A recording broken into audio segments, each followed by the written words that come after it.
meu canal, gente. Eu tô fazendo uma fogueira gigante.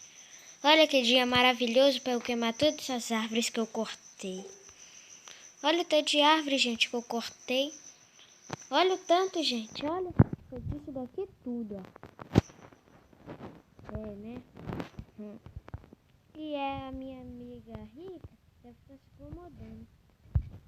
Mas não tô nem aí. Ela fica se fazendo de rico.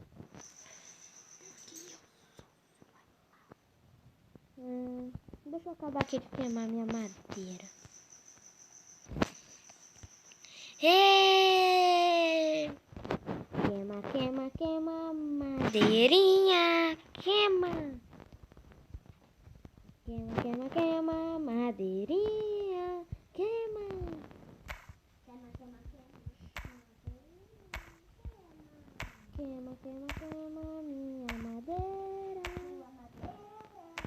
Queima, queima, queima, até virar pó. Pó. Queima, queima, queima, até virar pó. Pó. Queima, queima, queima, madeirinha, queima. Queima, queima, queima, madeirinha, queima.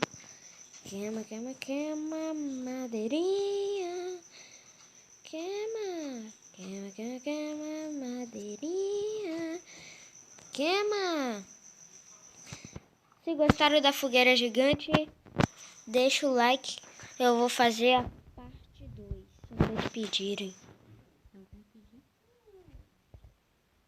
Eu faço uma mais gigante ainda e coloco larva. Larva. Vai dar